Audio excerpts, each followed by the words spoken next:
Welcome to the PHNX Coyotes podcast, brought to you by the one and only DraftKings Sportsbook app, America's top-rated sportsbook.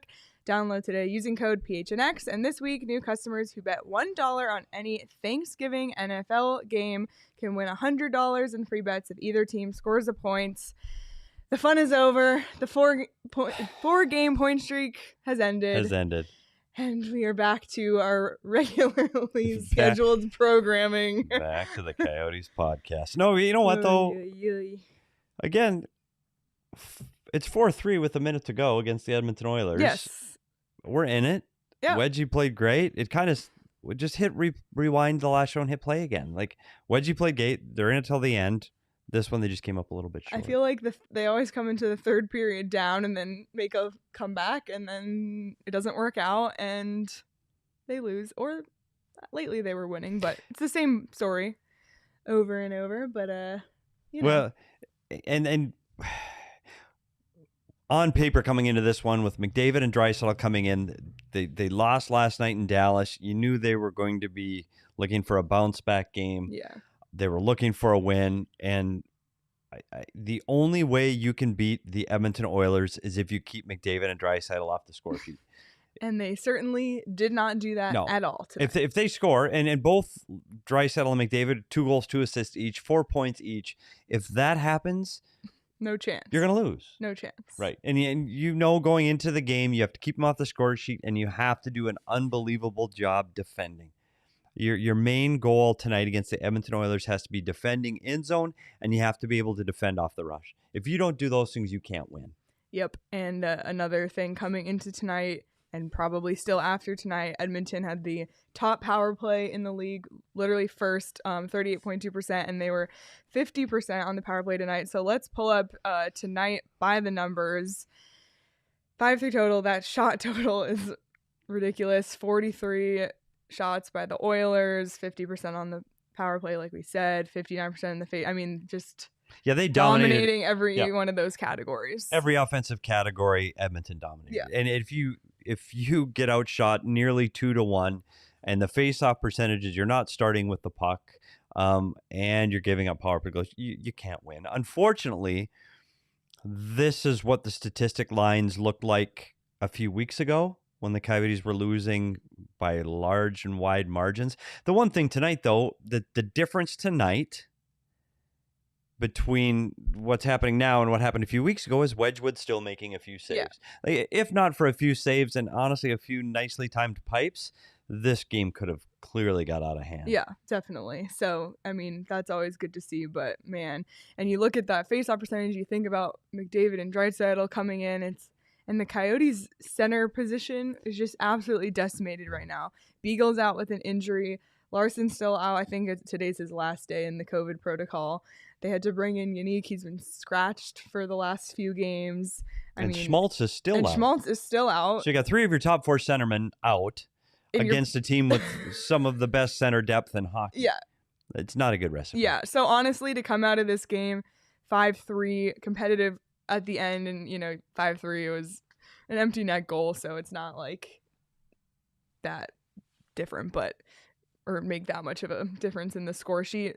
That's like better than I thought it was going to be. Tim's staying up late tonight, which I appreciate. Does Shane ever go to sleep? No.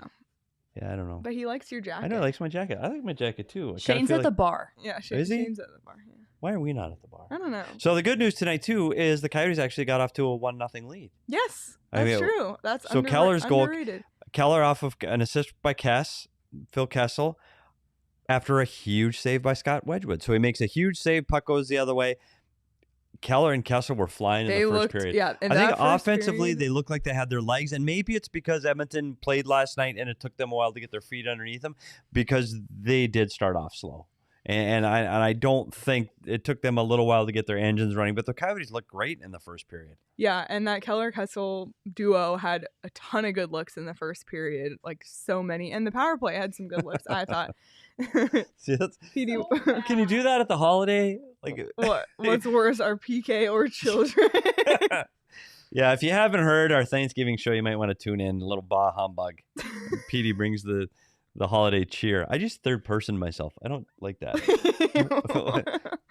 That's not me. Sorry. But Oh yeah, if you my get a gosh. chance, tune into the PHNX Coyote Podcast Thanksgiving show. Oh yeah, there's a lot. What else would you do tomorrow, though, right? Yeah. Between football games, you'd fire up our Or Thanksgiving if show. you just need to go for a walk to like take a breather from your family, Yeah. you can put in your headphones and listen to Craig absolutely roast me multiple times for my takes when his takes were arguably more upsetting. So Yeah, they're aggressive. and he like came at me for some of my takes. He was very aggressive. And you know what? Since he's not here yet, so one of the things he came at me for was my take about cranberries, and I enjoy cranberry sauce. I do. Sue me.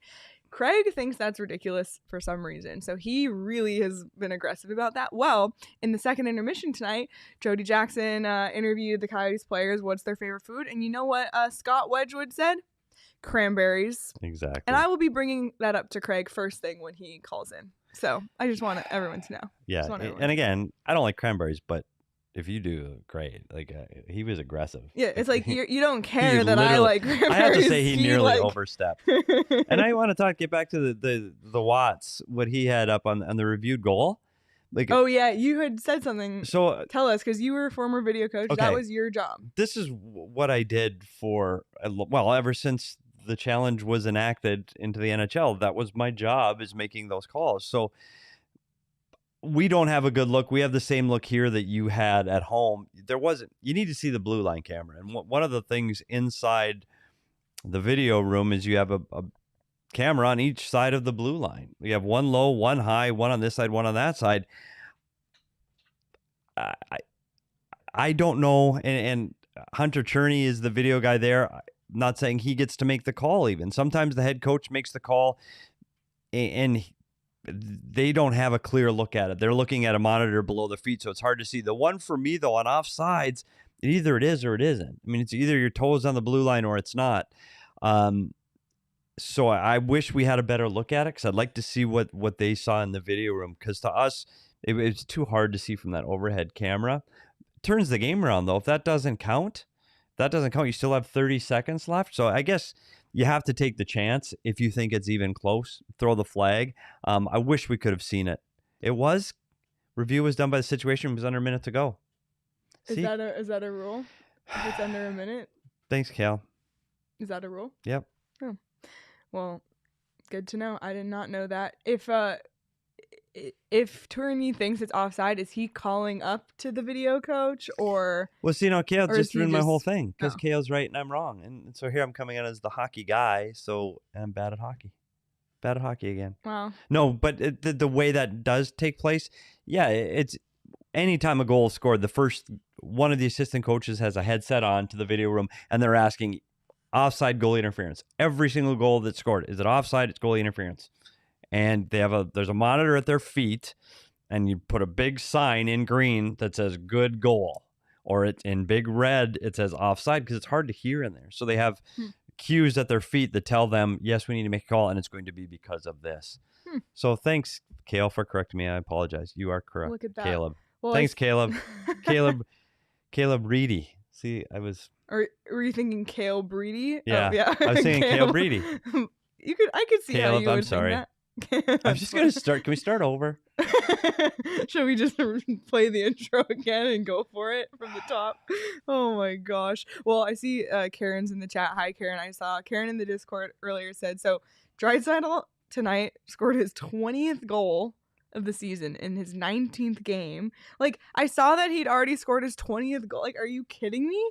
That's insane. And she had pointed out that he has 20 goals as an individual, and the Coyotes as a team have 36. When we did our pregame show, our preseason show, we asked if there would be any 20 goal scorers on the Coyotes team through 82 games. That's sad. And we took the over-under at 2 players. Honestly, I don't know if anybody will get to 20. Don't know either. He's done it in 19 games. That's insane. That's insane. Like the pace that they have. Draisaitl has 20 now. McDavid has 22 assists. That's insane how much they're scoring. Like the offensive pace they're on. But we've seen this year after year in the regular season from these guys, and it just slipped away in the playoffs. They just can't keep the pace up.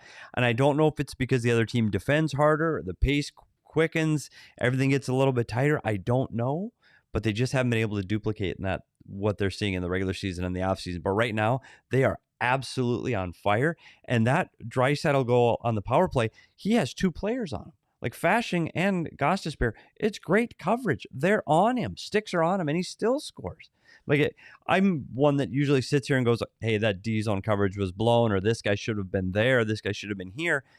They had that covered perfectly. They were on him, and he still muscled through it. He's a really, really strong man and strong on a stick to be able to fight through that, still get a shot off, and still score.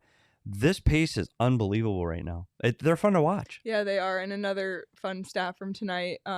Tonight, with his assist, Connor McDavid is now the 4th fastest to reach 400 career assists in NHL history, behind only some nobodies: Wayne Gretzky, Mario Lemieux, and Peter Stastny. So that's unreal.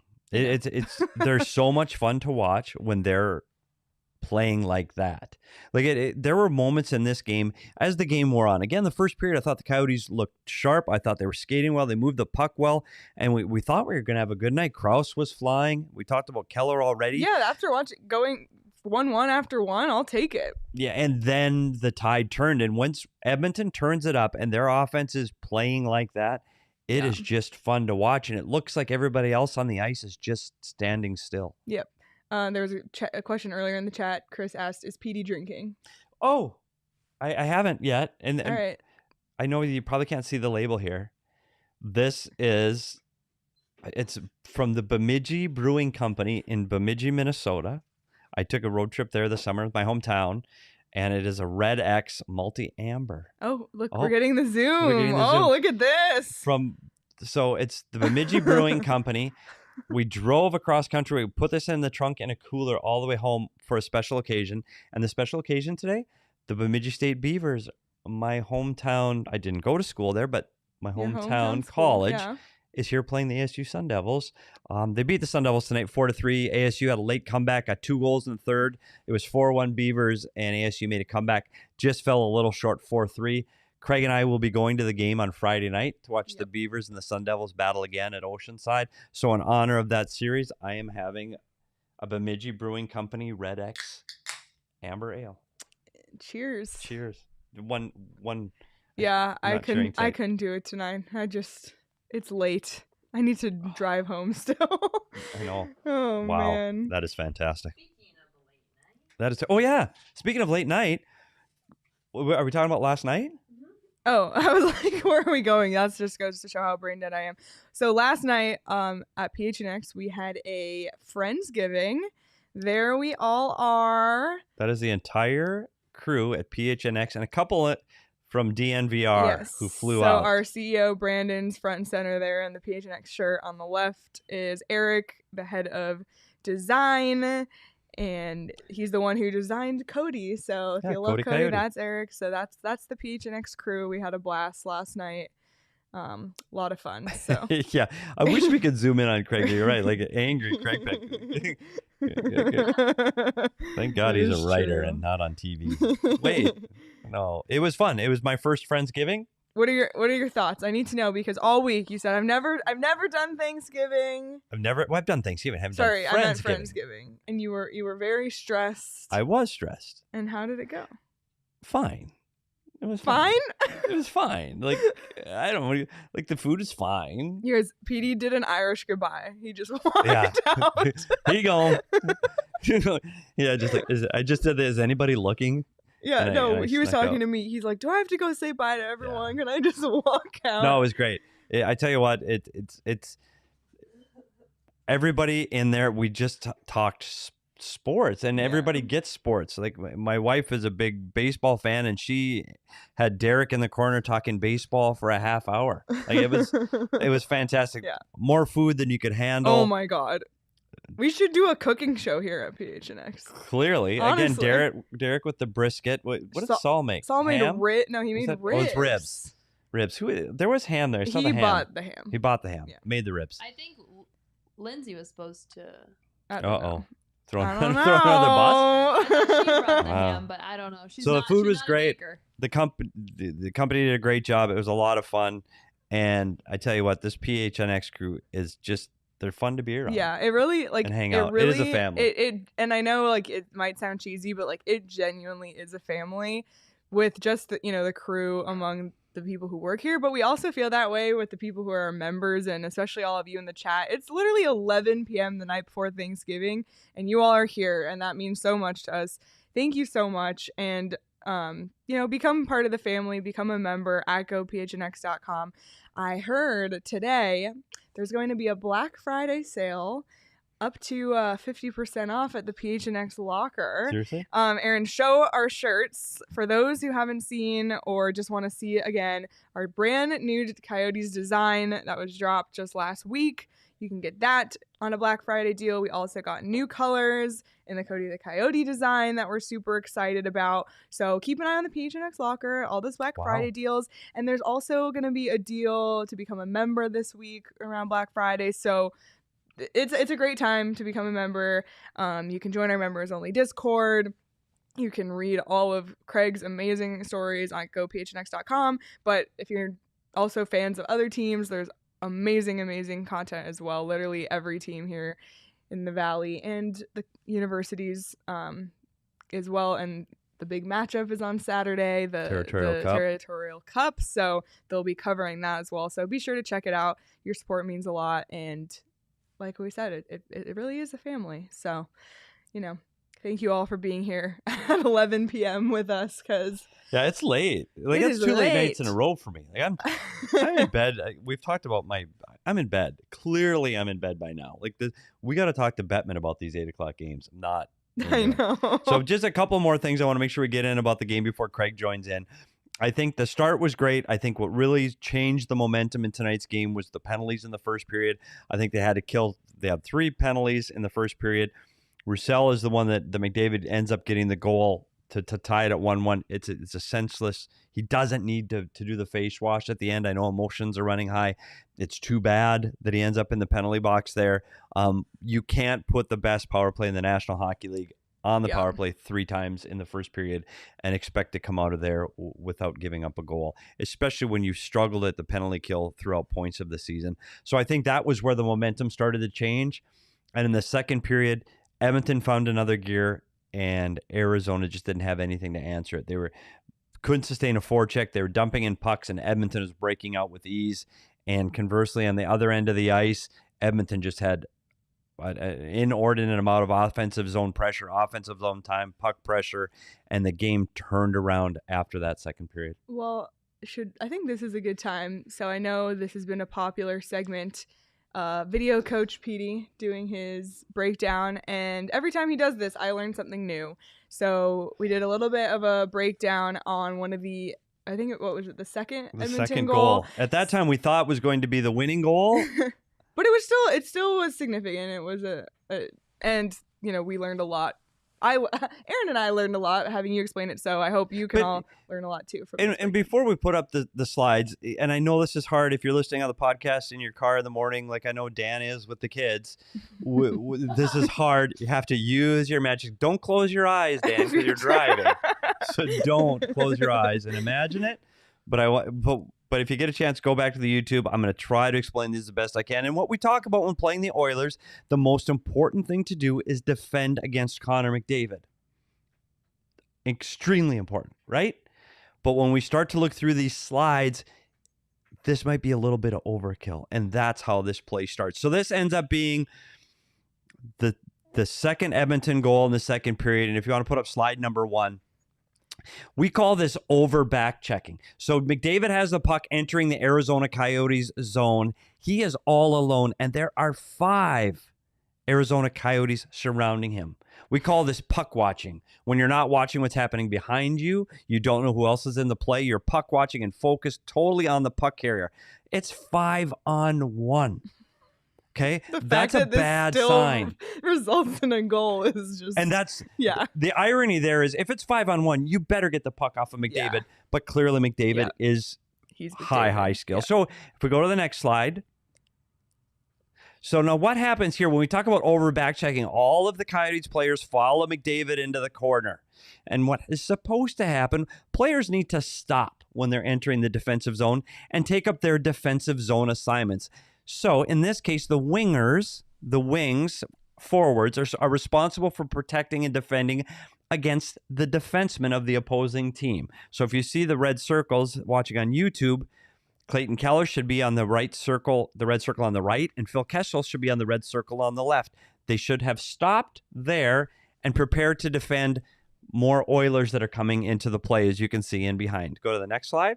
So as you see from this view, if you would see where Kessel would be right in front of Cassian, right in the slot, and again, if you would stop there, and you're talking about defending, and again, we're trying to do this for the audio only, you need to stop so that some players are spread out around the defensive zone. In this picture, everybody's in the corner. You need to spread out. So let's go to the next picture. This is what a defensive zone coverage should look like. In your mind, think of 5 on a dice, the number 5. You should have your wingers protecting against the defenseman up top. Your center should be in the middle of that 5, and the 2 defensemen are down low, protecting down low.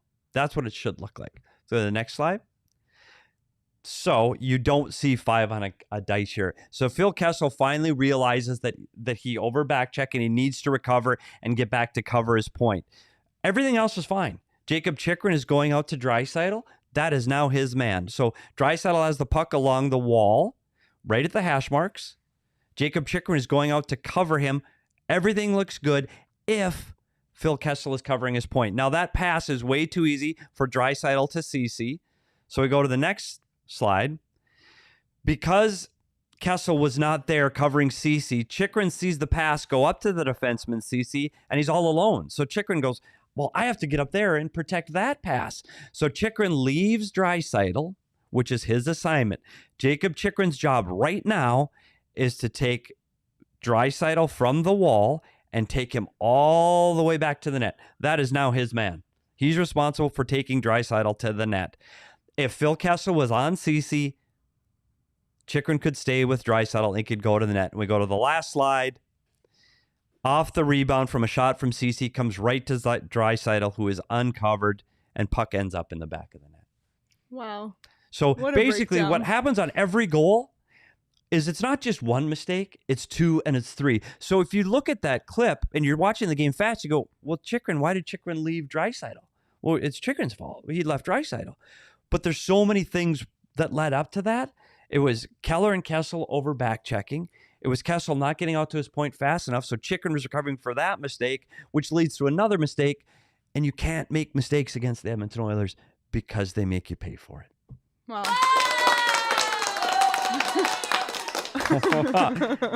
Yeah. Tim said that was incredibly informative and also depressing. And that is what you get watching the PHNX Coyotes postgame show. Bring you right back down to earth. Well, bringing it to some more positive news, and I know the game ended up being 5-3. 4 of those goals were scored against goaltender Scott Wedgwood, but we did feel that he played a good game tonight, and we still made him our DraftKings king of the game because he kept the Coyotes in this. He faced 43 shots, had 39 saves, .907 save percentage.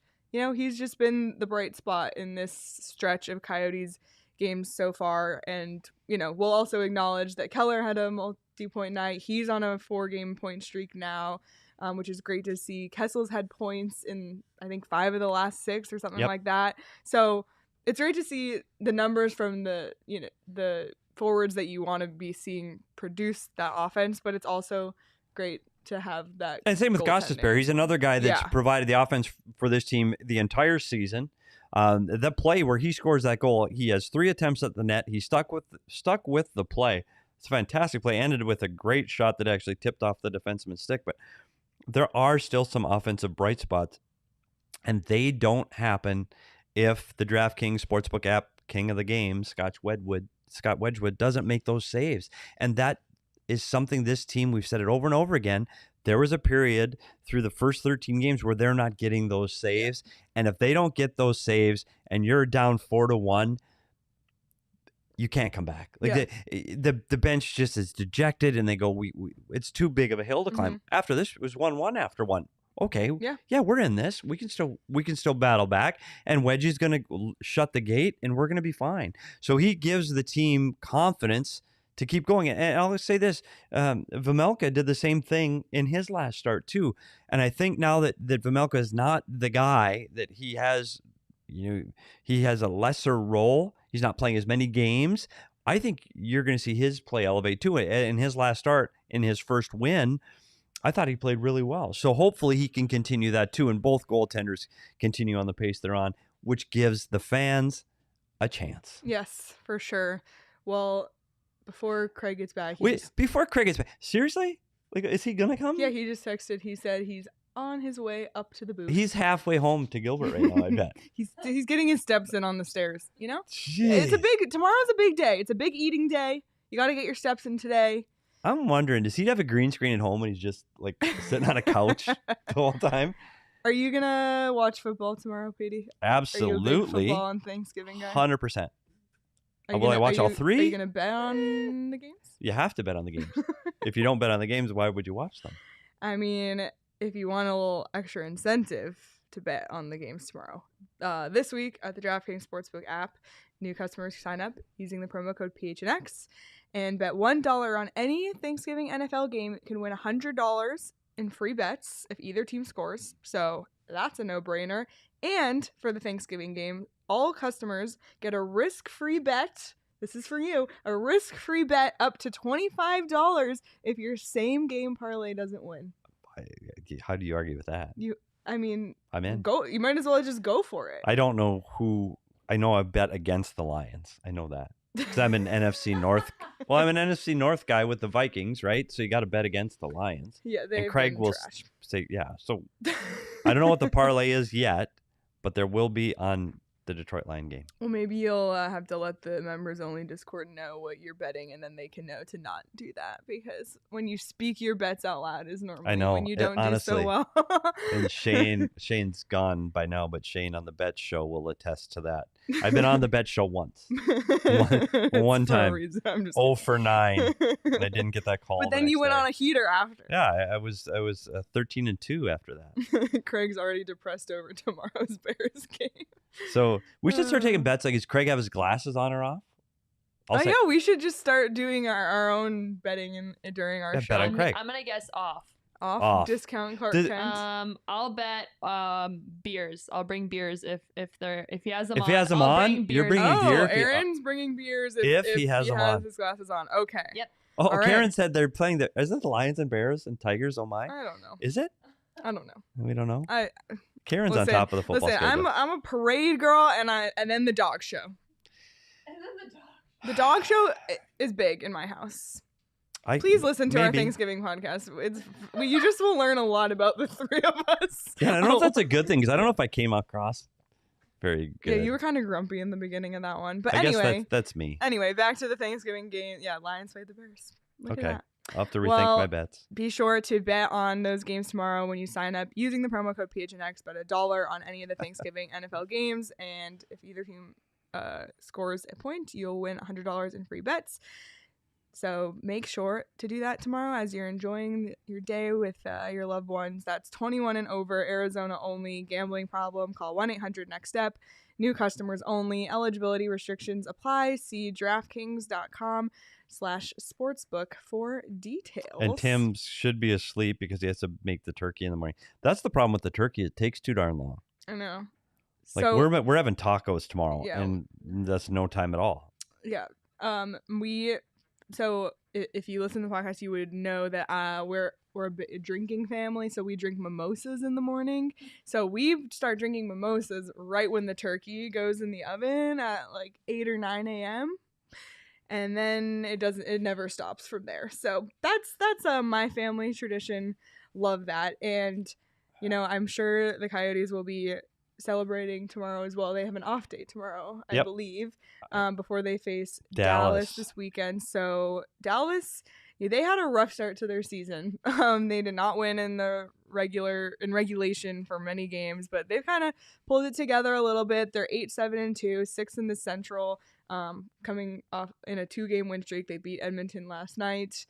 Yeah, they won 4 out of their last 5. They dropped one to Minnesota last week on the road.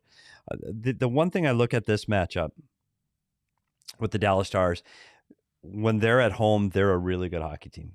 So if this game was in Dallas, I would say it was going to be a little more difficult for the Coyotes. The one advantage the Coyotes have, just like we talked about Edmonton being on a back-to-back and having a slow first period, and we saw the Coyotes on a back-to-back have a tough first period on the road.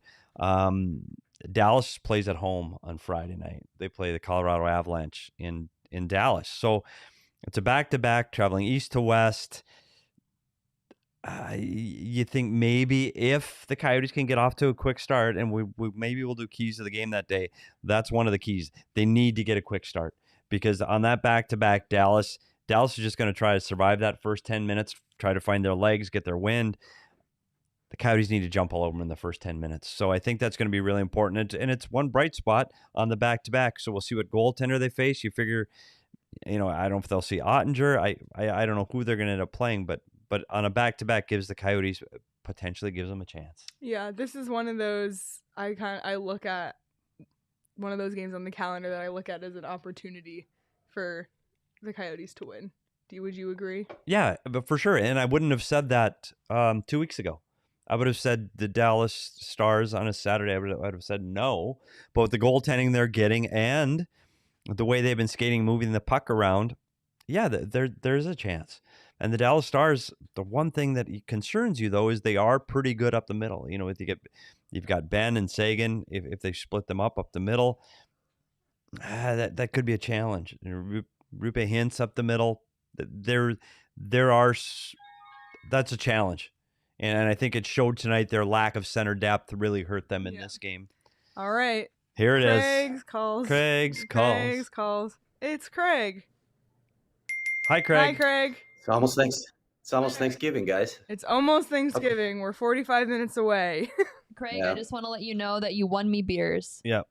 Because you're not wearing your glasses. Yeah, we had a bet if you'd wear glasses because people are talking about Clark Kent. So I said you'd have your glasses on tonight. You said I would? Yeah. Okay. How much did you lose, Petey? Just beer. I am beer. This is a trend for you, by the way. Beer? No, or losing. Yeah. Oh my God. Well, Craig, first of all, I have to start with something very important. And that is you came at me pretty hard this week on my stance on cranberries. And during the second intermission, they interviewed some Coyotes players on Bally about their favorite Thanksgiving foods. And friend of the program, Scott Wedgwood, came out right away and said that his favorite Thanksgiving food is cranberries. What do you have to say? I'm embarrassed for him. No. Did you have the cranberries last night at Friendsgiving? I did not. I did not. The ones that Aaron made, by the way. I know, Aaron. We had this discussion. I explained myself. Aaron probably doesn't even remember.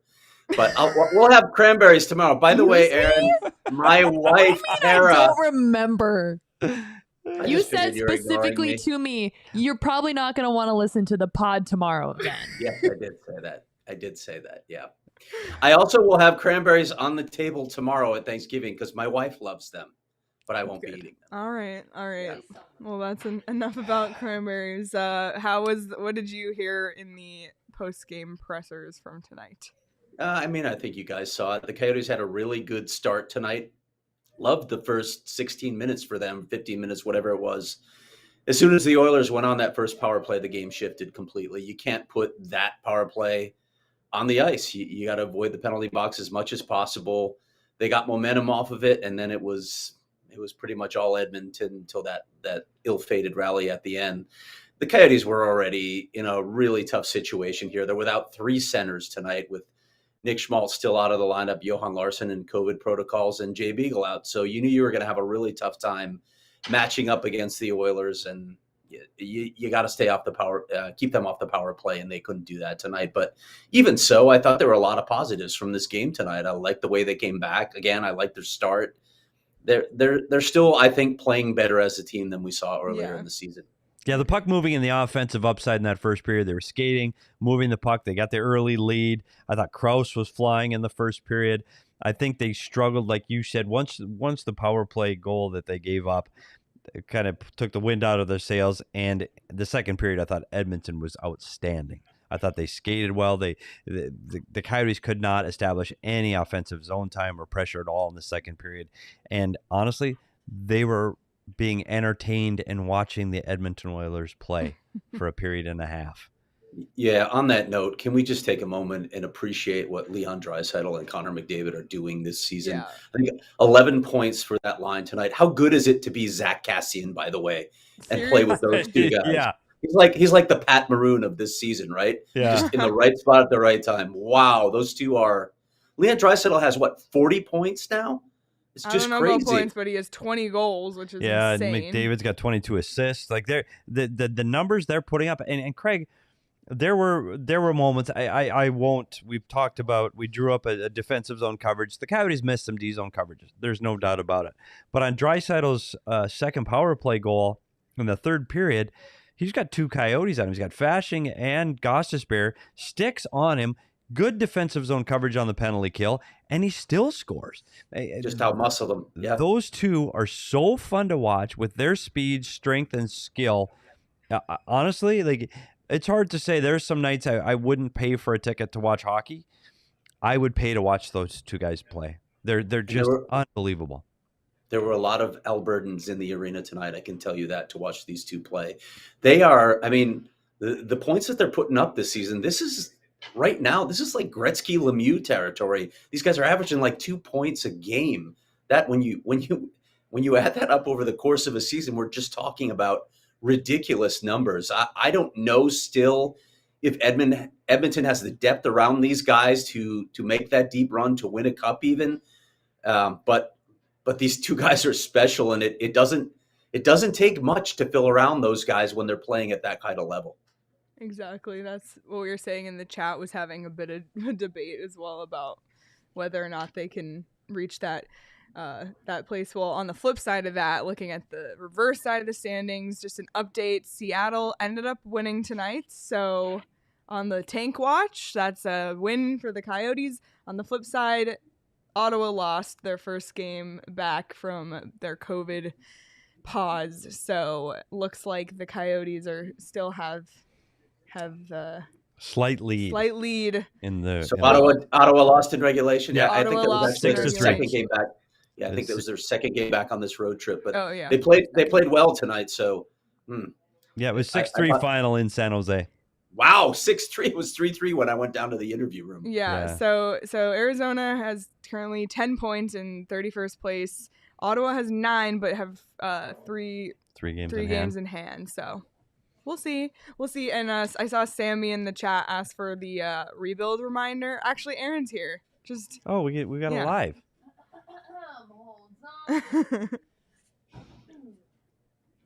Rebuild reminder. It's so good. It is good. And again, so this as a Coyote fan is almost a perfect night, right? You score first, you get to watch unbelievable talent on the ice. You make a last minute comeback to keep you in your seat until the end of the game, and you still don't lose any ground in the race for right. Yep.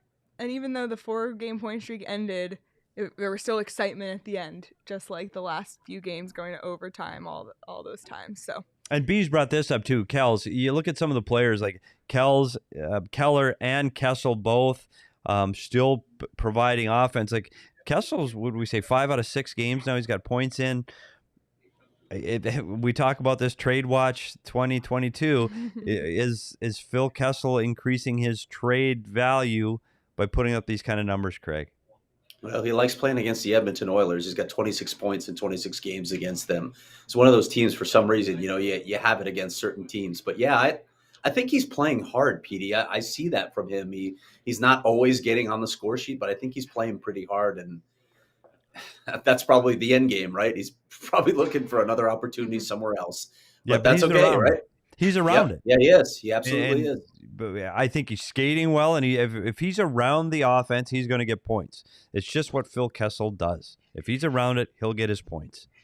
Yeah, I wanted to. I didn't get a chance to talk to Dave Tippett. They obviously played last night in Dallas, so limited availability. I had to do a radio spot for Edmonton and then join you guys, so I didn't get to see him. But I always think about Dave Tippett when he's in this building. I always wonder what his perspective is. He coached for so many years here without anything close to the center talent that he's got right now. So he goes from the outhouse to the penthouse with these two guys. What a feeling for him for however much longer he's going to be in the coaching ranks, Petey. You know, I agree. And having the ability to have someone that he never had that, and I'm not just talking about the two best players in the league right now are Draisaitl and McDavid points wise. Like they're head and shoulders above, but he didn't have somebody that you could throw over the boards that could go get him a goal.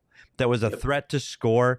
And there are not just McDavid and Draisaitl. I'm saying there are those elite players throughout the league. You can throw an Ovechkin on the ice, or Kane can get on the ice, and you go, okay, they're a threat to score when they jump over the boards. During Dave Tippett's time here, he didn't have that. There was nobody to go, oh yeah, well, let's throw these guys over the boards and he'll go score. Like even like Antoine Vermette, he's a defensive centerman, but he had to play a higher role here, because that's the way the roster filled out. So when Dave Tippett was here, he was a defense-first coach because Dave Tippett wanted to win. And if you want to win with a team that can't score, you better defend. So if you want, you remember that narrative? Yeah, you look at Dave Tippett now, you want to call him a defensive coach, look at the numbers they're putting up. You coach what talent you have, right? Exactly. If you have offensive players, you coach offensively. If you don't, you coach defensively. It's amazing to me. Well, you had to defend. That team had to defend. So I know it's great for him to have that. He needs to see some success in the playoffs. He has to. No question. They got to get some more depth around him still. And I think they will make some moves at the deadline. But I still look at this lineup and think, this is not a complete lineup yet. Once you get to the playoffs, things will change a little bit. And they have for the Oilers. So we'll see. I don't know how much longer he's going to be around too, right? The last year of his deal, right? Yeah, his contract's up. And who knows? Like, as you get, and you've done it all behind the bench, you start to go, gosh, it might be nice to see my grandkids. I don't know. Like that time may be coming, and everybody that's ever been behind the bench wants to chase the cup, right? That's what they do, and coaches coach. You've seen coaches get into broadcasting. They're back. I mean, Rick Tockett's broadcasting now, and John Tortorella. I know they're both cannot wait to get back to coaching. So we'll see what Dave Tippett does. He's a really good coach. He's a good person. I hope he sees some success in the playoffs this year. I'd be really happy for him. Yeah, I do wonder. You can talk about stepping away, but then when it's in your blood, like it is with Dave Tippett, you wonder how long it would be before he'd miss it. On the flip side, maybe he wants to live in one of those two beautiful Arizona homes that he's going to have. So is one of them in Gilbert? Does he have one in Gilbert? Does not have one in Gilbert. He specifically said he did not want to be my neighbor. So. Doesn't want to be near Craig Morgan. Oh my gosh. That's not very nice, well, Craig. Craig, we'll let you go. It's late. Thanksgiving's tomorrow. The people want you to invest in a Traeger so you can smoke a turkey. I think it's a good idea, actually. So I think so too. So you do that and enjoy Thanksgiving with your family tomorrow, Craig. Have a happy Thanksgiving, Craig. One thing I wanted to mention, guys, before we're out of here, this is the 1-year commemoration of Leighton Accardo's death. The Coyotes did a nice job honoring her again between the first and second periods. And I can't say much more than I've already said about Leighton. One thing that Carly, her mom, said to me when I wrote a story back in February, when they were going to honor her last year, her greatest wish was that Leighton is not forgotten, that her legacy endures. And I think with the Coyotes and the impact that Leighton made on the hockey community, that's always going to be the case. I mean, I only got to talk to Leighton a handful of times, but she certainly made an impact on me, and it's pretty clear that she made an impact on this entire community. And I'll echo those comments, Craig. When you look at somebody that was going through what she was going through, and every time I saw Leighton, she was smiling every single time. Yeah. Whether it was in the hospital, we did Zoom calls with her, with guys in the locker room before games to fire guys up. And she was in the hospital, in a hospital bed, and she was smiling. And at this time of year, especially when people need to look and go, okay, things aren't that bad. Like I'm grateful and thankful for what I have, and the spirit and the fight in that young lady was absolutely amazing. And sometimes I really need to check myself and go, you know what? You're doing okay. 100% agree with that. Yep. She was, it's remarkable, right? A 9-year-old kid that never complained despite that horrible battle with cancer, all the procedures she had, all the treatments. Truly an inspiration. You can't overstate that. She was an inspiration. Yeah. Anyway, guys, happy you for bringing Thanksgiving that up, to you. Happy Thanksgiving, Craig, and we'll Craig. see you. If you haven't heard our Thanksgiving show, please tune in for that. And Craig and I will be at the BSU ASU game Friday night, Beavers versus Sun Devils. So I will see you on Friday, Craig, and more hockey, buddy. Happy Thanksgiving. All right, guys. Bye. Good night. All right. Wow, that was tough. Yeah, I was gonna bring up Leighton, but I'm glad Craig did because he's gotten the chance to talk to her, and obviously you did too. I never got the opportunity to meet her, but just from a fan perspective, just she's really touched this organization, and again, just like when we talked about Hockey Fights Cancer Night, just a reminder that we should all be just so. There's just things that are bigger than hockey, bigger than anything else. So. Sending all of our love to her family. I'm sure this has been a really hard day, and especially coming around the holidays, it's extremely difficult as well. So definitely sending love her way. We, like Petey said, he will be at the ASU game with Craig on Friday. We will be off tomorrow and Friday in terms of shows, but we will be back Saturday night for the post game after the Dallas game. We are one game closer to 82. Let's pull up the punch card, see where we're going. 20 down, 62 to go. That was 20? Yep. Well, that's kind of a milestone getting to the first 20. That's a big deal. 3 wins.